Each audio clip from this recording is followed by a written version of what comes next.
Welcome back to the All Heard Podcast, Part 2 with the Jake Brown.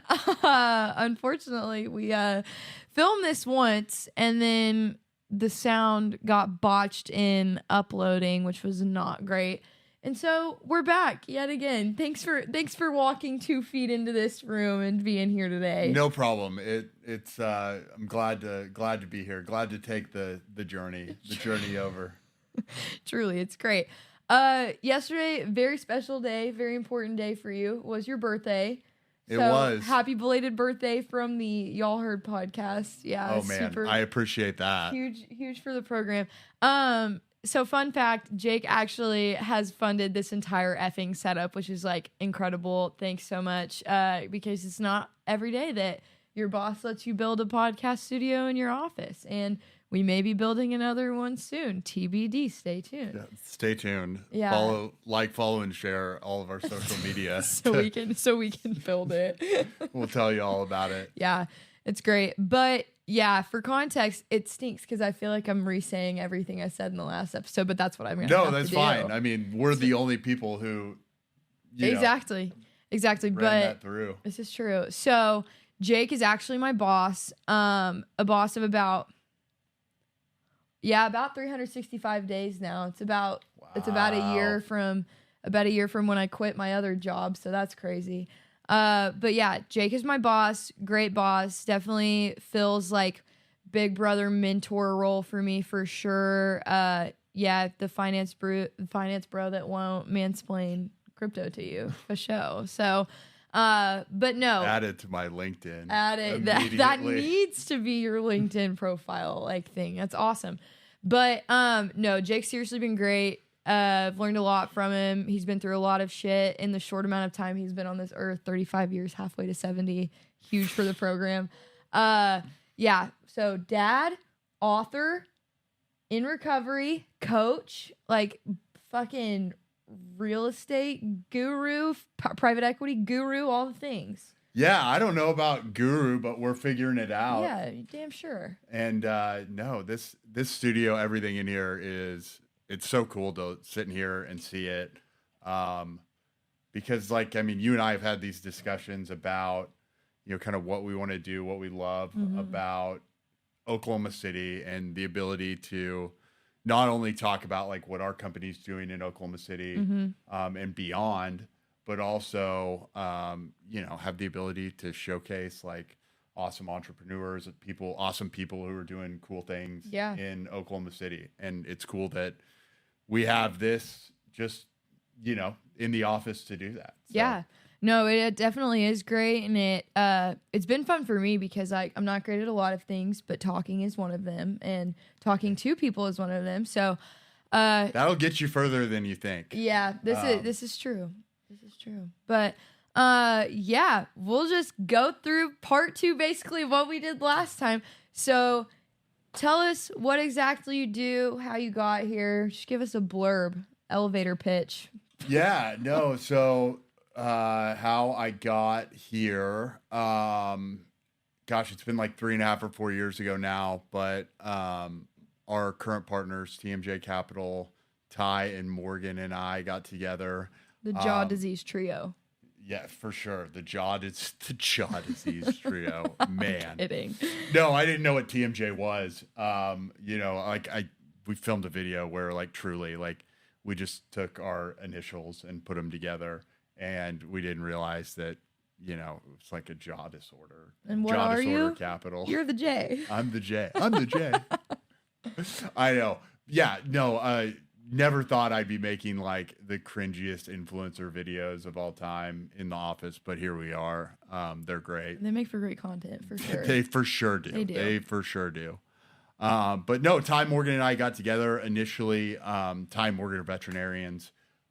We kind of created a model where we took their expertise, my expertise, and kind of put it together. So acquiring veterinary clinics, as well as doing real estate development. That's kind of spiraled a little bit into investing in startups, and we still, dabble in real estate and vet clinics, pet boarding, all the above. So, we're just kind of growing it while attempting to stay in our lane as much as we can. We veer from that lane from time to time, and sometimes it's great, sometimes it bites us. But we're learning along the way, and that's kind of the most important thing. It's just, you know, we want to learn, we want to get better, we want to grow TMJ, and, you know, invest in Oklahoma City and beyond. Yeah, for sure. No, it's definitely been a great avenue for me. So first off, thanks for hiring me. And then second off, no, it's definitely been great for me because I feel like, you know, a lot of people my age or a lot of people that are watching this are like entering that post grad or like big transition phase of their lives. And it's like nobody truly knows what they want to be when they grow up. And I feel like I'm being given a really unique opportunity to kind of get a different perspective into all of these different fields of work. And I get to do all of them, which is super fun. Yeah, no. And you guys, like you and like your, you know, generation coming out of college, it's like, I think about everything that I've done since I was your age, and it's a lot. And some of it good, some of it really bad. But when I went to college, I wanted to be a pilot. And then I wanted to be a basketball coach. And then I got into banking, and then I got into like commercial construction, for an electrical distributor, and then kind of graduated into single family homes, Airbnbs, and then, you know, kind of formed that into the model with Time Morgan that we have now. But yeah, no, I mean, I ran the gauntlet of things, and you just kind of figure it out as you go. No, and I think that's definitely a conversation to be had because I feel like a lot of people my age, like, or just in general, like there's a lot of pressure to like stay in one job. I mean, I really think of the B-movie scene where it's like they're on that little roller coaster and they're seeing all the different jobs, and she's like, and you'll just pick one job for the rest of your life. And I think that's scary for a lot of people because, too, I think societally and also from like older generations, they view people not enjoying what they're doing and deciding to venture off and do something else as quitting, when it's really just repositioning to like be happier and do what you want. And so I think that's really important, and I think it's really great that you have that, or that you got to go through that in order to get where you are too. Yeah. Well, and I mean, I've been fired from jobs. I've been, you know, I've quit different things, you know, I haven't really. Does that include the Red Bull, or was it Monster? The first job I ever got fired from, Monster Energy, in college. I was a rep for Monster Energy. You may be looking at me right now and saying, man, you encompass everything that a Monster Energy drink rep should be. But the fine people at Monster Energy drink did not think so. Well, the fine people at Monster Energy also thought that Monster branded condoms would be a good idea, which I think is absolutely crazy. Yeah, no, that among other things, mainly, I mean, in defense of Monster, I was terrible at my job. I didn't have giant, like, you know, barbed wire tattoos on my arms and anything like that, which, you know, I felt like at the time would have been helpful, but I really didn't put any effort at all into that job, so I was rightfully let go from that job.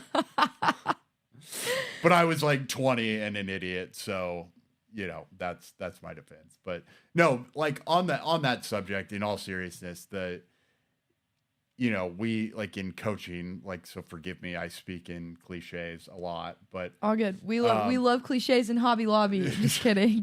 We don't love Hobby Lobby, but we do like making fun of the signs that they produce. So no, I mean, like, I encourage my own kids to, you know, finish what they start and, you know, not quit different things. Yeah, of course.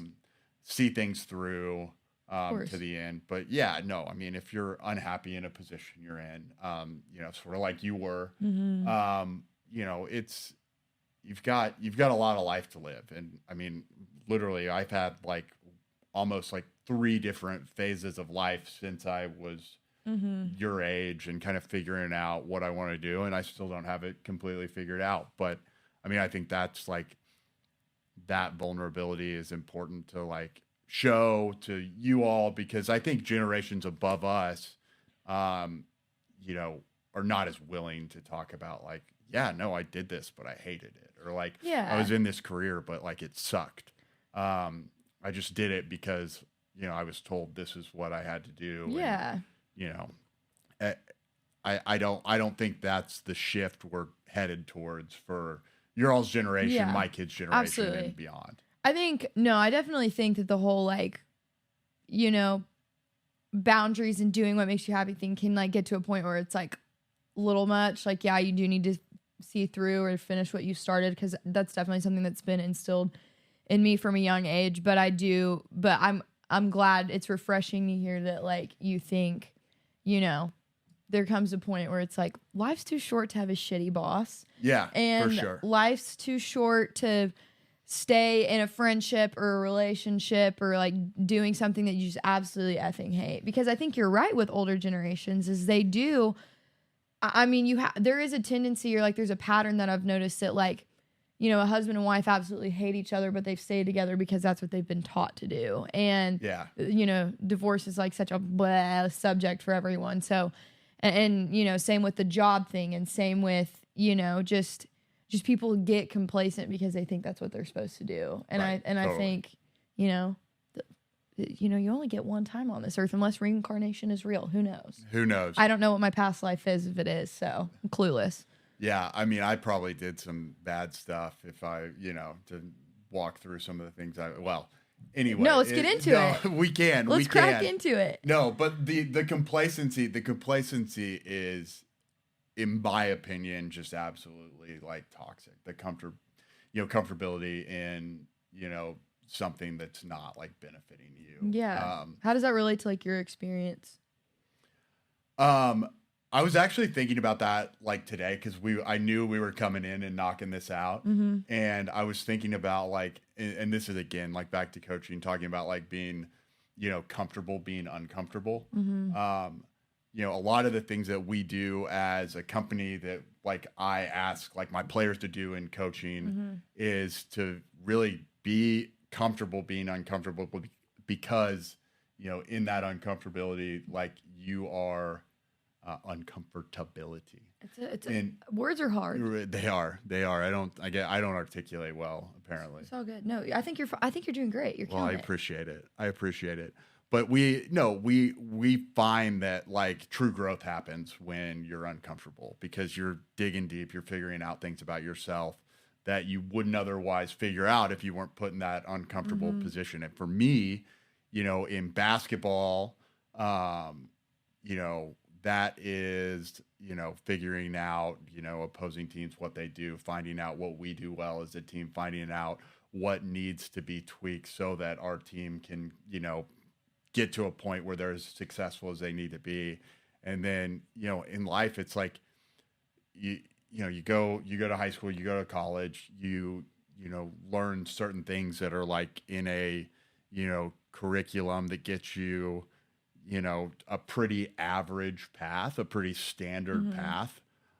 But you have to really, if you want to become, somebody who, is achieving things or, accomplishing different things. And I'm not at any way saying that that's me at all.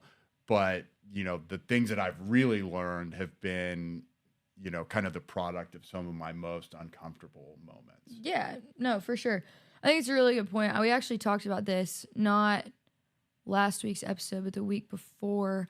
That was like a part of the leadership, like scholarship program I was in college. That was like one of the big things about the curriculum that they taught were like zones or zoning. And so you've got like your red zones, your yellow zones, and your green zones.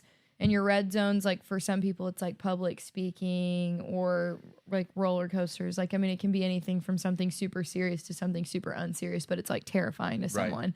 Then you have yellow zones where it's like, okay, I'm a little uncomfortable with this, but like, I'm not like freaking out. And then green, where you're like super comfortable, you feel, confident doing it. And, they've really focused on how yellow zones are the part where you do the most growing and how it's important to change your red zones to your yellow, so then at some point they become green. So yeah, I mean, and I think you and I and the partners I've kind of seen that firsthand with some of the deals that we do in this office. Some are smooth and get to the green zone, really easily. And some, like one in particular that we're working on right now, continues to remain in the red zone. Yeah. I'm constantly, I had a nightmare about it 2 nights ago. Oh no. I did. It was not good.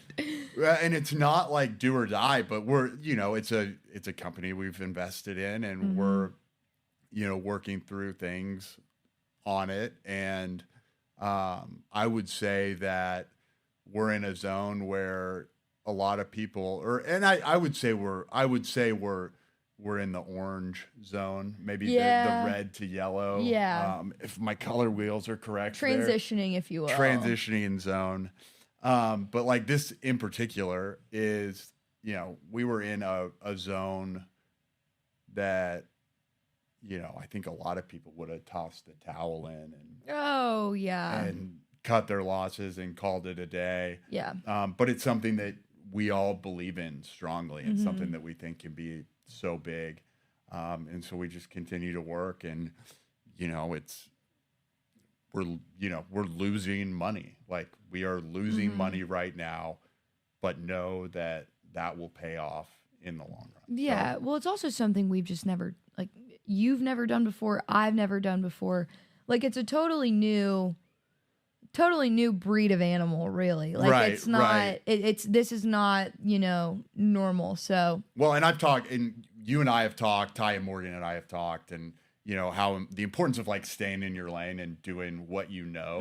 And this is definitely something that was not in our lane.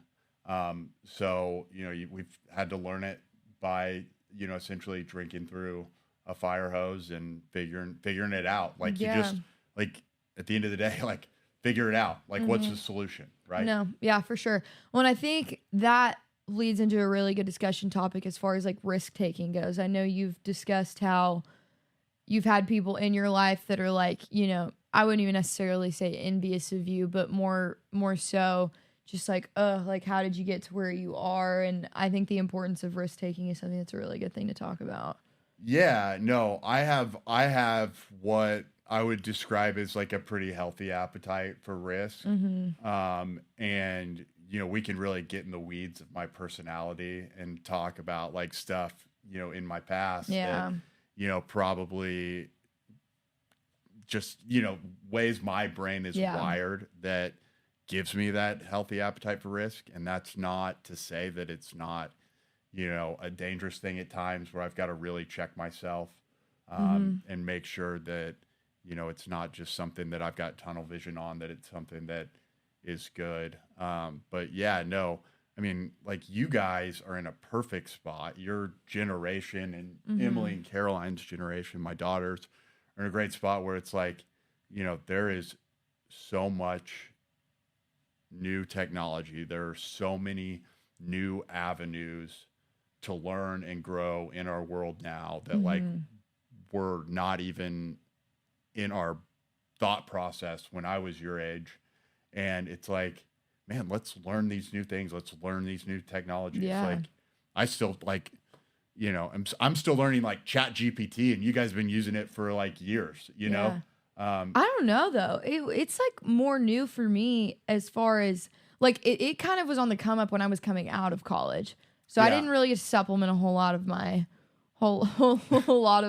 my coursework with that. So, but no, yeah. Have you seen the meme where it's like, I had to cheat in high school the old fashioned way by like, like I worked hard because I had to cheat in high school the old fashioned way. I had to like find my friends and copy off their tests, and like, the fact that there is an old fashioned way is crazy. Right. It's so crazy. But no, it is so new. It's all so new, and there's just everything's coming out so fast now to a point where it's like, we're just having to roll with the punches. When I was growing up, my granddad, like, he used to like say like, I tell people that if they want to, do something crazy, like they need to go study nuclear physics. And it's like, well, yeah, no, that if nuclear physics interested me, like, yeah, that would be the path. And we're now like shooting, rockets into space, and we're now shooting trash into space, and we're now, conducting a lot of people's internet usage from, satellites in space. Yeah. Well, I mean, with that advice, like, you truly have the potential to be the modern day Oppenheimer if you wanted to. Yeah, you do, which is dangerous in itself. Rough. But no, I mean, the point that he was trying to make, I think, is just like, there's so much available to you that the average person isn't gonna, it's not even like a blip on their radar. Yeah. And, just continue to like want to learn and, acquire knowledge and all those things. Yeah, for sure. Okay, with that, let's talk about your college experience. And honestly, I mean, you can even go through like high school a little bit if you want to. Just like, let's talk about the journey to get to where you are. Yeah, no, high school, college was an interesting time for me. Like, I grew up with a, great family. Parents lived together, brother and sister who I'm really close to. I was the oldest, went to Oklahoma State. Twins. Let's go Pokes. There's only one Oklahoma and it ends in state. That's right. So I went to college, did 2 years at Oklahoma State in Stillwater. The summer after my sophomore year, I found out that my girlfriend at the time was pregnant with our oldest daughter. We moved to Tulsa. Was essentially forced to grow up really fast, and kind of figure out being a dad at 21 years old, which, at that point in time is really, really scary. For sure. But looking back, some of the most formidable years of my life, just because like, there's not a blueprint for that. Like, It's like, again, it's like, I took a path that like was probably, at the time very frustrated. My parents very hard on those around me. But like, but also hard on you. Right. I mean, like and that, I think that's important to recognize. I mean, like, you were in the midst of like, social activities, fraternity, whatever, like, you had made your best friends at that point, and like, you had to go on living a completely different lifestyle than what you were used to and what your friends were living, which is probably really difficult. Yeah, no, it was hard. It was hard. And like, frankly, like, I was really, really depressed at that point in my life. I was not taking care of myself. I like was, I had a terrible diet. I was drinking way too much. I was putting things in my body that I shouldn't. And like, literally I was like 310 pounds, like drunk every day, just a mess, like a gross human being, like just a disgusting person. Like, I think about that person that I was, and it like kind of makes me like sick to think about, because it's just like, that person was so sad. That person was so depressed. That person just didn't feel like life was worth living. And so, used alcohol to kind of numb any emotions that were present in my life, because I wanted to feel anything other than my life that I was living. And that is like super, super dark, but I think it's also like relatively common. Yeah. And more common than people think. And, it's just now becoming something that's like, kosher to talk about, like, for sure, kind of the mental aspect of like addiction and kind of how that disease like manifests itself. Well, and I think people, yeah, for sure. I think people also invalidate the fact that you're not always a product of your environment. I think like people come into those different like darker periods of their lives, regardless if they had a good upbringing or not. And it's like, I feel like we've gotten to a point where in some way, shape, or form, it's less okay to discuss if you did have a good upbringing, because there's not necessarily an excuse for it, which I don't think is fair. I don't think it's fair at all. And I think like it's just as valid of an issue for you having had a good upbringing as it is for someone who grew up in a home where their parents were drunks, abusing them, what have you. Like, yeah, it's still an issue regardless, and it doesn't matter how you got there, but like, it's still something that you like will have in common with the people that you're in recovery with and everything else.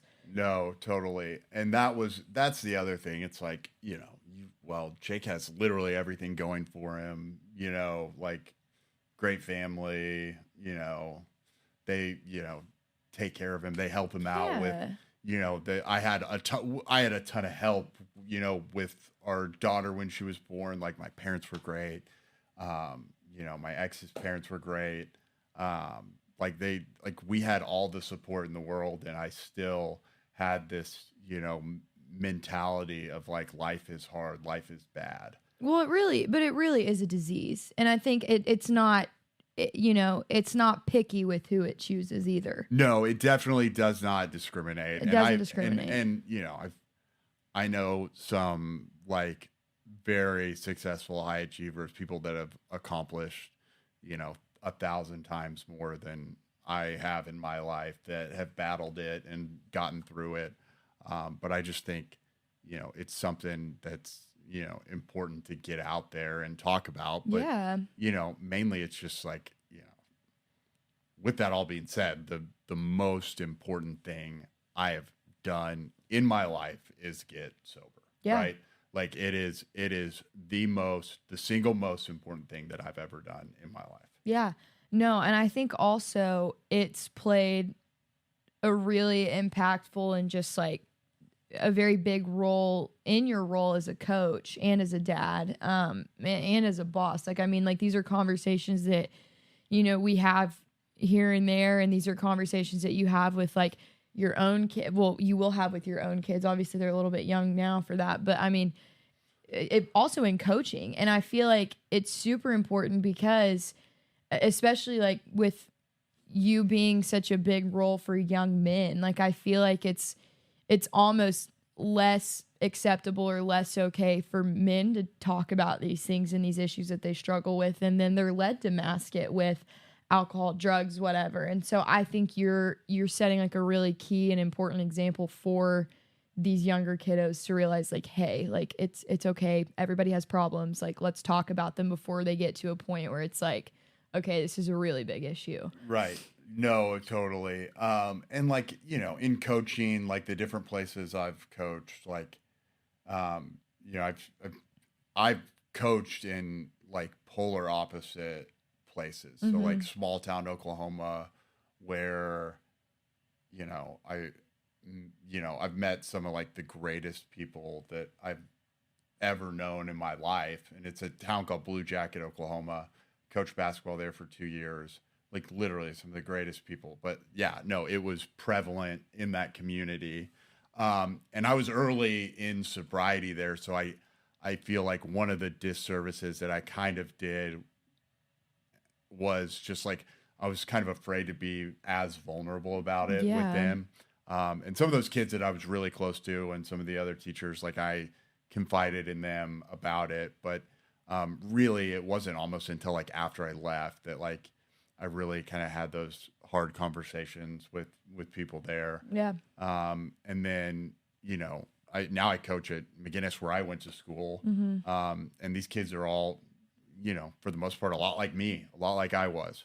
And they are, they have, for the most part, good upbringings, good parents, like, a solid community, a community that, loves them and supports them. But, at the end of the day, I've got to make sure that they know that they're not, special enough to, have like this disease come and, creep into their lives, because it can, because like, no matter where you come from, like life gets hard. Yeah. It gets hard. Absolutely. Absolutely. And I think too, like another conversation that I've really appreciated having with you is like, I've talked with you about how I've heard people like in my college experience be like, well, it's not alcoholism and if you're in college, or it's not alcoholism when you're in high school. I literally used to say that. Yeah. We'd be like hammered and I'd be like, oh, you can't be an alcoholic if you're in college. We'd all like laugh about it. And it's like, the irony of that is that no, like I learned in college that I could forget about everything else that was going on in my life, any problems that I had, if I was drinking. Yeah. And it made me feel good. Yeah. Like drinking made me feel good. Exactly. And I could literally erase for a short period of time any problems that I have. But the thing is, then you wake up the next day and those problems are still there. And a little bit scarier. And they're a little scarier. So no, I would say like in college, that was kind of where I figured that, like, you know, those bad things out. And, you know, it just like with everything that kind of happened in my life after that, it was truly a snowball effect, that, you know, led me to a place where like I had to look in the mirror and be like, you know, you are ruining your life. You're throwing it all away. Yeah. There has to be a change made, you know, kind of a rock bottom moment. Yeah. How did your addiction transition from college into adulthood? Like, what did it look like as far as, you know, what your day-to-day looked like, you know, the way you went around your relationships with people or went about your relationships with people? Like, what did it look like? Yeah, no. So it was like, you know, pretty classic, like socially we would drink, you know, then we'd drink on the weekends in college. And then, you know, it would kind of, you know, turn into like during the week, like, hey, let's go out, you know, on a Wednesday, let's go out on a Tuesday. Let's go out every day this week to see if we can, like, let's, you know, because that would be fun, you know, stupid stuff like that. And then like in the real world, it was like, you know, drinks with coworkers when you leave the office, you know, that turned into, you know, continuing to drink when you get home, you know, that turned into, and this didn't happen overnight, but, you know, it turns into like waking up in the morning and like being shaky and realizing that the only thing that makes those shakes go away is drinking some more. And so it just became this like vicious cycle for me of, you know, I needed alcohol to make me feel what I thought was normal. Yeah. And you know, as far as like the lying and like masking it from people, what was that like? Oh, yeah. Lied to everybody about it. Yeah. I mean, literally it turns you into like, I mean, I've said it like 10 times already today, but just like an awful person. Like, lied to my wife about it, lied to coworkers about it. You know, you gaslight people into telling them that, like, you know, this was before like gaslighting became like a trendy buzzword to use. I hate when stupid people use therapy talk, though. It's the worst. Oh my gosh. Somebody hit me with that the other day. They were like, you're gaslighting. And I was like, no, I'm like telling you like how it is.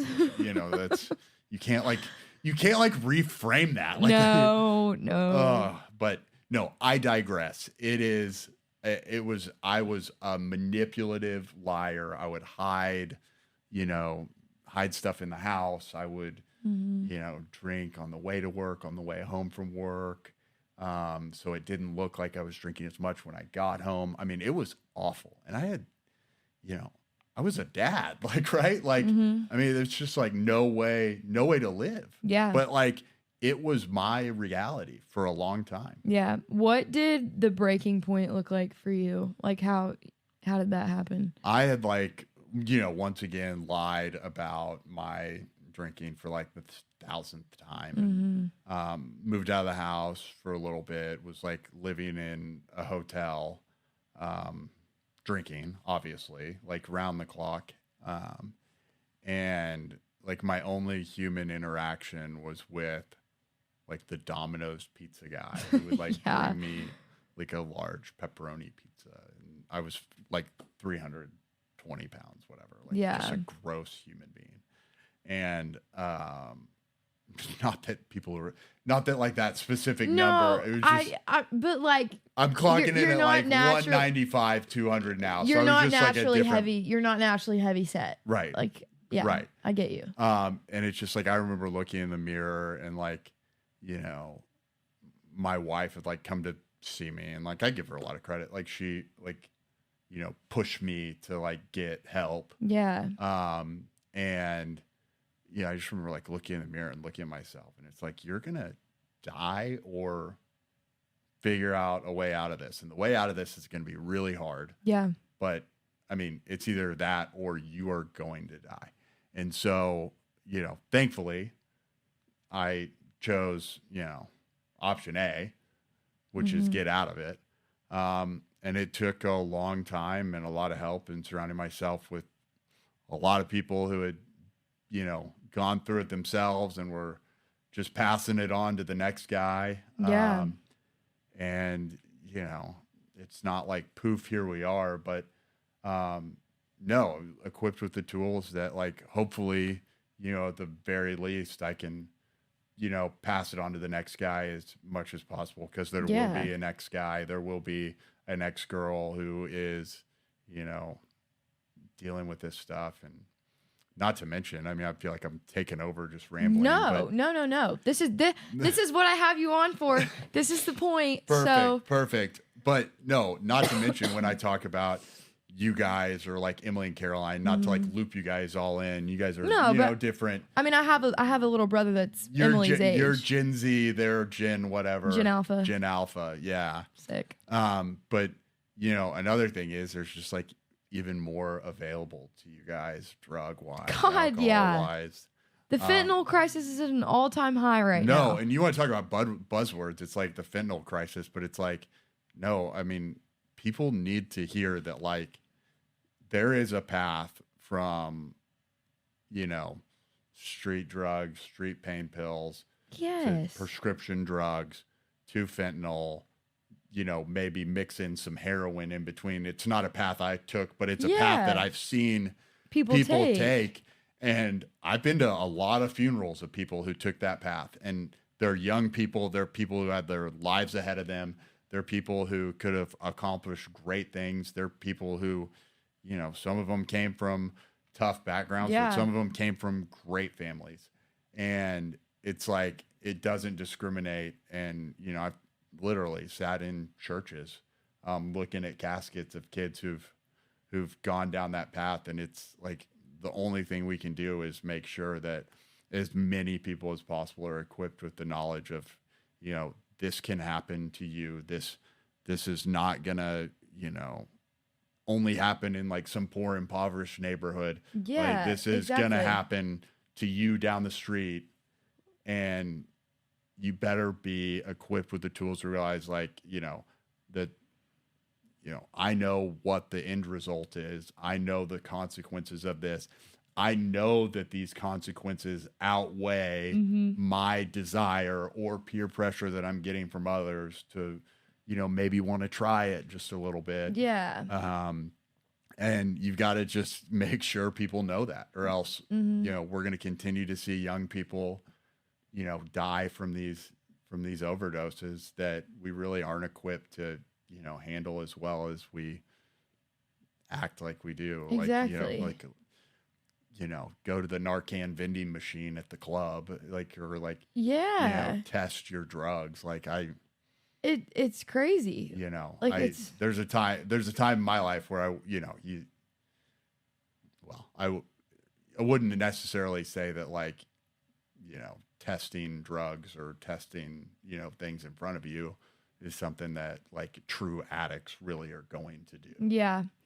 No, and I think, in my opinion. Yeah, no, that's totally fair. And I think I've really enjoyed, or like just gained a lot of perspective from those conversations that we've had about the people that you were with in rehab and making friends with in rehab, and like your mindset going in versus your mindset coming out, and how it really doesn't discriminate. I mean, there were prestigious doctors, nurses, like businessmen, airline pilots, everything. Yeah. So many people that, like, at face value, and not even at face value, like, you would deem them successful, like, but right. We're really, like, behind closed doors, like, struggling with a nasty ass disease that truly does not discriminate. I mean, I've had people in my family that have gone through it and are now sober, and it's like just the difference in seeing them before and after, as far as and not even just like in a way that it affects me, but just like there's just truly a weight and like a sadness and just this vibe that has like completely gone away, and like they feel they feel like they're themselves again. And I think that's like the coolest part about it. Oh, 100%. Because like life is so worth living, and life in like a clear headspace is so worth living. Yeah, for sure. But yeah, tell us a bit about like what it was like going first into rehab and what your experience looks like in there, if you feel so inclined to share. No, sure. I mean, I think like when I go like talk about this to people who are in recovery, like I talk about like, you know, kind of the beauty of, you know, being in there for the first time, and like you see people like, you know, kind of broken down to like, you know, their true authentic selves. And I think that's actually like a beautiful thing. Like you really got to see, I mean, you like to truly like kind of surrender and accept that you've got an issue and you need help. I mean, you really kind of come to a point where you're so vulnerable that like, you're not like, this sounds like cheesy, but it's like, you see the authenticity in people's like souls. Yeah. Like, you know, you see people who have done really, really bad things, who have, you know, hurt lots of people, and you're looking at them and you're like, man, you are a great person. Like you deep down are a great person who really wants to do good, but this has taken over your life for one reason or another. And like when I mean, and I like say all this now kind of is like, oh, everything went great, everything was good. But like, no, I was like I was a terrible person when I walked in there. Like I thought I was way too good for it. I thought that I was, you know, way more important than everybody else in there. I thought I was, you know, I had a company and I had a business and I was like this cool hot shot, and like they had no executive suite or presidential suite in rehab, unfortunately. No, they did not. You know, but like, yeah, no, when you get there, you realize we're all the same. Yeah. Like you share stories, you talk about things you did, you talk about bad things you did, and it's like, oh, this guy did it. This guy did it. Oh, we all did the same thing. I wonder why we did that. And then you kind of peel back the onion a little bit. You keep learning about yourself.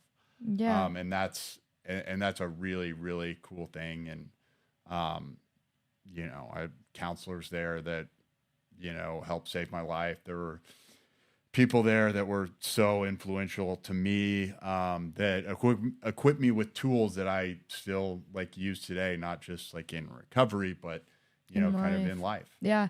And I think it's cool too, because you've like extended a lot of those connections that you made in there outside of it too. We talked about this last time. I was like, Jake, your rehab experience is kind of remnant of Love Island. It's kind of crazy. I'm kidding. Yeah, we pull each other aside for chats on the reg. We that's actually how I start phone calls with people who are sober. I say, hey man, can I pull you for a chat? I'll pull you for a chat real I'm quick. crying. No, it's a joke. I'm totally kidding. But, and you know that, but I have to make sure they know that too. For sure. But no, I think it's super respectable and admirable. And you're coming up on 8 years now. Mm-hmm. And I mean, you're a killer dad. We've gotten to see you in action. UNHB just got engaged recently. Which is so freaking awesome. I'm so excited about that. And just like, you're really killing it now. And I think like you truly are an example. You know, you hear people say like, well, you can be fun and be sober. And you're like, oh, Loserville, USA. Yeah. Like, okay. This guy sucks. This guy sucks. But it's like, no, you really are a real life example of that, because I mean, holy hell. Like, well, I hope so. I mean, you are. I hope like, you're so. a blast, dude. In your freaking that is one thing that like if you are like newly kind of like, you know, exploring sobriety, like that's hard. Like it is. You're out with your friends, they're drinking, they're doing things that you used to do and you used to love. Like that's a hard position to be in. And I really feel like I was luckier, and I really can't pinpoint what it is that kind of allowed me to do that. But like I was lucky enough where, I mean, you know, my friends were all very supportive of me. Like, which that's incredible. Yeah. That's incredible. It's great. And I mean, but I also didn't like come back in and like try to tell people like how to like live their own lives. No. Like I just have the mentality of like I'm not trying to like make, you know, I'm trying to say that like my life is better and happier and good things have happened in sobriety, but I'm not trying to tell people, you know, how to live their own lives. And like I can attest to that. Yeah. I mean, I'll walk in on a Monday after literally sleeping for well, this does not happen regularly. Let me just make that clear to the congregation of the church, okay? But no, like, I mean, I went to Froze all day like a few weekends ago, literally tore it up way too much. We treated it like it was like a game day, like 11 a.m. Like we're sure, you know, and then no, I end up, you know, sleeping for 13 hours and I come in and I tell you about it. You're like, dude, that's sick. Yeah. Like, and I'm like, I woke up Sunday morning feeling great. I woke up about 7, had a cup of coffee, went to church with my kids. Yeah. No, but I mean, like, you really do set a good example for me too. Cause I mean, like, I really, after that, I really haven't been like, go hard in the paint, cray, you know? Well, I mean, and this is like probably it's not like the greatest advice, but it's like, you know, where are we going? Again, you may struggle with the control of it, like in the moment, but you know, at the end of the day, it's like you're further along than most to realize like, hey, this made me feel bad. Like this wasn't worth it. You know, for sure. This is not something I want to do regularly. No. God, no. Yeah. But again, it's like, it's your life to live. Well, yeah. I mean, you have your own choices to make and it happens. But I think I definitely have proceeded with a lot more caution as far as like post conversations that you and I have had about like your experience, just because I mean, I do come from a family, like addiction runs in the family for sure. Like, and I mean, and it doesn't just take form in alcohol and drugs, but it's also like shopping and like like gambling. Yeah. Like, I mean, there are so many different things that like it can take its own form in. And no, I think it's been really good for me to like, this is a place I come to every day. And like these are conversations that we do have. And so it's like, I kind of know how to direct myself in a way where hopefully I don't ever have to like get to that point. And so, yeah. And not saying your story is a precautionary tale, but it's just like, you know, I also did have a great upbringing. Like my parents were very supportive. They still are. I mean, I've been fairly privileged throughout my life. So, I mean, I guess fairly privileged is not a great combo of words. Unfairly privileged is probably better put. But I just meant a decent amount. But no, I think it definitely. You're lucky. Yeah, you're lucky. We do have some privilege. Like we're lucky. Yeah, like I definitely do think it like it is good for me because I realize like, okay, hey, you know, this is probably A, why am I doing this? B, is it affecting me in a positive way, or is it trying to mask something that I'm feeling at this moment in time? And I mean, that's ultimately kind of like how I guide which I don't drink to get, you know, totally hammered all the time. Like sometimes it's just like one or two at dinner, like social thing. Yeah. But still, that's how it starts. So well, it can if your brain is wired that way. And sponsor me, Fairlife. Just kidding. It's when one or two turns into two or three, it turns into 4 or 5. Yeah. It turns into 6 or 7 over time. It's like kind of the true definition of it. I don't think alcohol definitely is a depressant. Yeah. But it's like a social norm in society and people drink. Like just they do. Like and people like to have a good time, and I love being around people who have a good time. I just, I hate the depression and the anxiety that comes with it after the fact. And it was bad for me. It's not like that for everybody, but it was for me. In this office, we stick with fridge cigs. aka Diet Cokes. That's what they're calling them now. Fridge cigs. That's what they're calling them. That's so I don't know. I don't know why they're calling them that, but I mean, I do. I also think that it's deemed appropriate given. Yeah. Well, no, I drink way too much caffeine during the day. It's okay. Like I love Diet Coke. Yeah. Aspartame fills that hole in the heart. Aspartame, caffeine, It's just good shit. But no, Truly. That's not, thanks for sharing. That was amazing. And I think a lot of people will gain a lot of good perspective and knowledge from it. But that's not all there is to you, man. I mean, holy shit, you've got so many other things going on. Yeah, we've got the Hope Brown. Won't have to change her last name when legal documentation. Freaking lucky bitch. I'm so jealous because I've heard that that's actually like the worst part of getting married is like having to changing your name, like changing your name and like having to change your driver's license. We're safe. Like, we're safe there. We're not related, but we're safe there. You really are. I unfortunately did give your oldest child the advice to marry someone with the same last name, so she also will not have to change hers. And I said, just kidding. Don't marry them if they're a crap person. Yeah. No, truly. Like just, yeah. No. Want my kids to marry somebody that they love and they're compatible with. Trust, I was joking. Yeah. Don't worry. No, I know you. We love Emily Brown and Caroline Brown and Brooks Brown. They're awesome. But we need to get literally gotta have them in here. I think I literally think one of the best episodes you could ever have in here would be just like chopping it up with those two. Hell those yeah. girls. No, I need Hope to come on here too. We could chop it up real good. She would be like the best podcast host of all time. No, so funny. I think she's gonna have to come on at some point. But no, so you've got a lot of things going for you right now. So you've got that. Just came back from all-time Europe trip, which was awesome. Yeah, snuck away after the engagement. It was a lot of fun. Super fun. And then dad, coach, basketball season's coming up. We love the Irish. We love the Irish. Go Green. The Irish are posed for a good season. Hell We're yeah. excited about that. No, it's awesome. Also, Brooks Brown and the Beavers Friday Night Lights flag football team has their first practice in height, and I'm the whoop, whoop. Hell yeah. proudly the assistant coach for the flag football team. So that's what I'm pumped for that tonight. Is Brooks aware that this is not touch? Is he aware? That it's not tackle? Yeah, it's not tackle, not touch. He's been told, but he doesn't.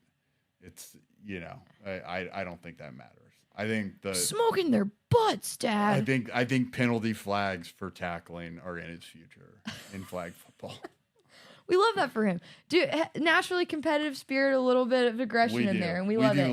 We do love that. But no, so you got that going on. We've got a book that hopefully you're going to want to come out with at some point in the future. Yeah, no, that's a project that we put a lot of time and effort into, and you've helped me out with a bunch.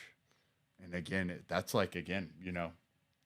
being vulnerable and like, because it's scary. Taking a risk. Yeah, I'm talking about it right now. It's like, man, I can tell a little bit. No, that's the meat. That's the dark stuff. Yeah. When that finally comes out, that's the meat of it. And I think it would be good long term and help a lot of people. And I just when kind of I got connected with the person who helped me write that, it was like, I just want my kid, the goal of it was like, I want my kids to know they can do anything they want in the world. And bad stuff will happen along the way, but you can get through it. And that was like the 50,000th of view. And then it turned into like getting into the nitty gritty and man, it's a little nerve-wracking for sure. I mean, it's the same thing. It's the same thing with this shit. I'm like, I don't know. Heck yeah. I don't know who's watching, and God, like, hopefully no. I don't know who's gonna see this. Hopefully, no cancelable stuff is said. I don't know who sees it, but I can see where they see it from, so I can normally make a guess. What's the distance? Not to send us like off track. I think Nigeria. That's sick. Like, that's so cool. Yeah, no, Nigeria, and then my friend. farm. Like, that's sick. That's so cool. No, it's a real person. It's not a bot farm. I have real. You have real fans in Nigeria. Zimbabwe too. Hell which yeah. I think that was my lovely former professor Josh Taylor, who was on a study abroad with his students. But no, I love that was. I thank you for putting that place on the map for me, Josh. That's awesome. That's so cool. No, super cool. And then also and that's the goal of this. Yeah, right? That's the goal. My one of my really good friends from high school who was a foreign exchange student, Andrea, she watched, I believe from Denmark. Yeah. Heck yeah. Yeah. So we're putting little dots across the globe. So it's fun. But I mean, too, like my friend that actually just got off the phone with Jasmine, one of my besties, she actually, like, whenever I came in here to just like practice filming with her and just shooting the shit, she had actually asked me, like, before we had started, she was like, what ultimately do you think you're gonna feel if you're a year from now and you're still kind of in the same position as you were when you started? And I was like, honestly, like, I didn't start this whole. I mean, yeah, that would be great. Like, obviously, we want to monetize it and we will, but it's like, I didn't start this whole thing thinking like, oh, I'm gonna be Alex Cooper. Like, that's right. Awesome. Obviously, that would be awesome. That would be the goal. Like, that would be super sick. Yeah. But it's also like, it's a long ass learning curve. Spotify, get this girl 100 million, please. No, for sure. Like, I think though, I'm not the person that's gonna sit here and be like, oh my god, tell me more. Right. Like, and I think that's, people want to hear like the juicy hot goss or whatever of what's going on in the world, but also like, and not to say that she doesn't. She does have a lot of really great and authentic conversations with people.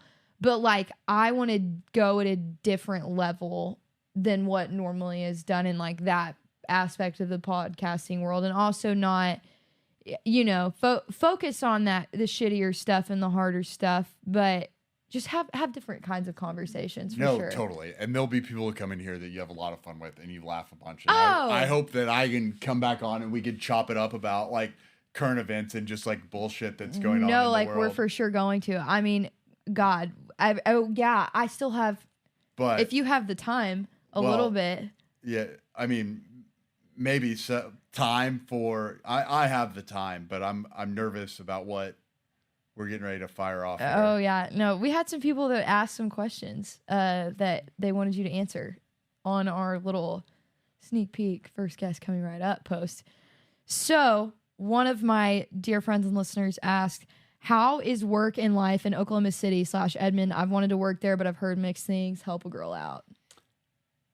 How is work and life in Oklahoma City? Yeah, like, what's it like?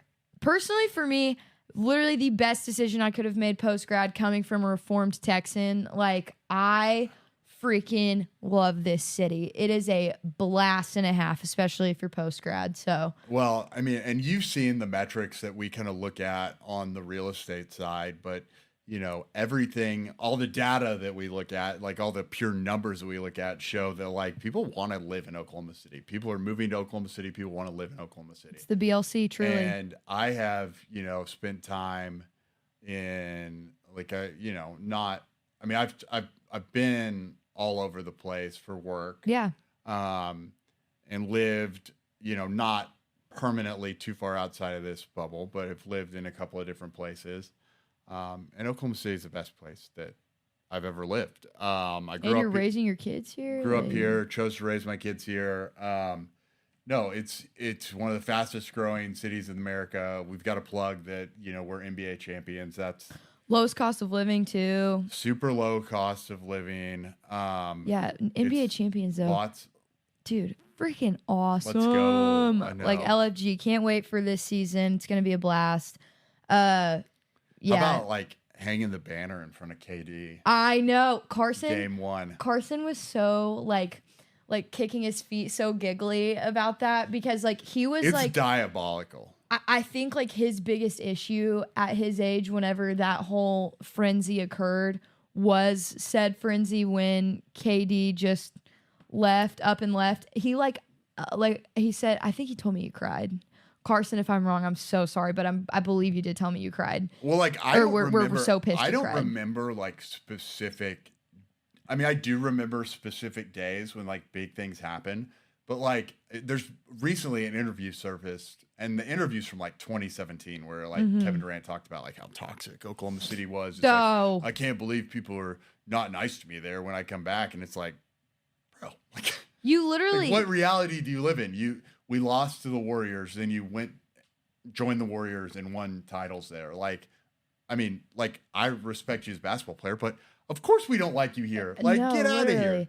Fun fact. So one of Carson's older brother's friends from high school got in like a Twitter war with Kevin Durant. Everybody on earth gets in a Twitter war. That dude beefs on Twitter. No, he beefs hella. And I mean, like, I respect it, honestly. No, I wish I could beef with people on Twitter. You should be a different like the next version of Dave Portnoy. I think it would potentially affect my coaching employment if I like beef too much on Twitter. That's fair. That's totally fair. But yeah, Clara, definitely you should move to Oklahoma City and Edmond. No, we can chop it up and have a blast. Oklahoma City is a great place to live. There's a ton to do. The cost of living is cheap. Exactly. And you get just about everything. You can get big city feel, like I've lived downtown. You can get suburbs. You can get midtown. I mean, there's old you historic can get to everything homes. in 20 minutes. Yes. Yes. It's so awesome. Highways everywhere. Get everywhere in 20 minutes. 100%. It's great. No brainer. Sydney, my girl, said thoughts on Love Island finale. Oh, I forgot about it. That was so long ago. It's got the Hope's reunion. Hope's on the UK one right now. The reunion's coming out soon. I know. Can we come back to? We need to come back to that. Okay. It's kind of. We come back at some point. It was great though. It was a great season. MHO. Amaya Papaya. Love her. I definitely think Iris and Pepe should have placed above Huda and Chris, though. Sorry. Huda was crazy. Amaya, like, only talked in, like, parables that didn't make sense, and, like, analogies that, like, you couldn't tie together, but somehow you were like, oh, yeah, I kind of get what she's saying there. Yeah, for sure. My favorite one was, oh, God. It was like, I'm not going to keep getting a sugar rush from the word candy you're feeding me. I was like, that's what they do all the time now. I was like, damn, girl, work it. Yeah, you got to start doing this. Clock it. Do it for the pod. Okay, so last question. In a relationship, if you decide to live together, do you split living expenses down the middle or on an income basis? We talked about this last time whenever we botched the recording. Yeah, because you guys have just moved. Yeah. So it's tricky. I mean, I think the most important thing is just to be able to like talk about money in a healthy way. If you're gonna make that choice and live with somebody, lay it all out on the table, because if you don't and something happens, like it just causes issues down the line. I'm a good example of that. But no, I mean, just, I think if you're truly in love with somebody, you truly, if you're, boyfriend, girlfriend, engaged, whatever, married, mm-hmm. I think that as long as you guys are aligned in your views financially, you don't really have to go tick for tack on like, well, you got groceries, so I'm getting dinner. Or like, I paid the water bill, so you pay the electric bill. It's just like, it gets done, and there's an understanding that like really, you were both there to take care of the other, if you could. And it's like, you just don't spend more than you make. Yeah, no, for sure. I think it's subjective. For me personally, we kind of split down the middle because we're pretty equivalent on the income scale.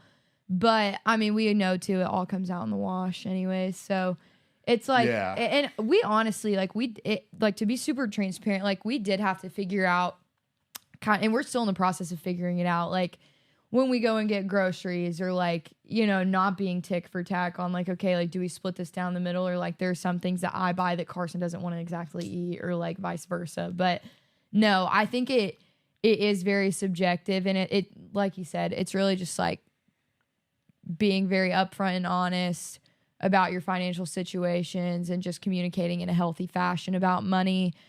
And and I know this isn't like the path or the direction that a lot of people like to go, but I'm really glad that prior to getting engaged or married that we have moved in together and we've kind of figured out, you know, climbed the ladder and dealt with some of the obstacles, because like that would really effing suck. Like if we just get married and then we're having to figure all of that out and it just sucks. Like, yeah, but it works different for everyone. I know it would suck for me personally because like I'm naturally a defensive person and I do like to think I'm right most of the time, and like I know that I'm not always, but for me personally and for Carson, I think it's both worked out for us to live together prior. Yeah. So but it's good stuff. No, those are all good points, and yeah, it's different for everybody, and you know, I'm definitely not an expert on it, but I just think that, you know, if you're truly with somebody that you care about and you know you want to be with them, then you know that stuff essentially is a wash and works itself out as long as you guys are clear on your goals and expectations. Yeah, right? Compromise and agreement, coming to an agreement is great, or coming to a consensus. But yeah, no, we'll definitely get into some funnier shit next time. I know I've taken up about an hour of your time now, but let's go. No, that was really great. I think these people have a lot to learn. As far as like financial stuff and private equity stuff too, we're gonna have to do a longer segment about that. So yeah, it's good stuff. Talk some finance, but no, super pumped. Glad that you told me about your Coldplay experience because that's coming up for me soon. Huge. Oh yeah, that's coming up. That is like 2 weeks away. Yeah. Oh my god. It was true. I'm not like, well, I am now a huge Coldplay fan. No, I've grown up on it, and so like I've always had like a really hardcore adoration for it, and I mean it's always been on my playlist. If I want to feel nostalgic or feel like I'm floating, like I'll go listen to Coldplay. Well, it was one of the best concerts I've ever been to, if not the best. But yeah, thank you guys so much for joining. Definitely a great, very impactful episode. We'll keep you stay tuned on the book front for sure. But yeah, unironically, yet again, like, share, comment, review, subscribe, all the things. Rise Higher. Yeah. Coming out. Rise Higher. One of these days. It's gonna be a great one. Yeah. It's good stuff. But thanks so much for coming on. You know, I'm just a hop, skip, and a jump away. I'm gonna go hike back to the old office and return some phone calls. And no, this is awesome. Keep doing what you're doing and keep churning out good content. Yeah, hopefully. Thanks for your positive feedback or feedback in general. If it's ever negative, share. I will. No, I love this. I love that we're kind of creating a platform here for different people. Yeah. And no, keep it rolling. All right, sick. Well, thanks, guys, and we'll see you next Thursday. Apologies for no episode last week. I was out of town for a work conference. My fault. It was my fault. No, it's not. She was peddling fertilizer for me. It's not your fault. It's just what happened. It had to happen. Yeah. It's a part of my real job, not my hobby job. Shout out hobby jobs everywhere. I haven't heard that term in a while, but shout out hobby jobs. But peace and love, everyone. See you next week.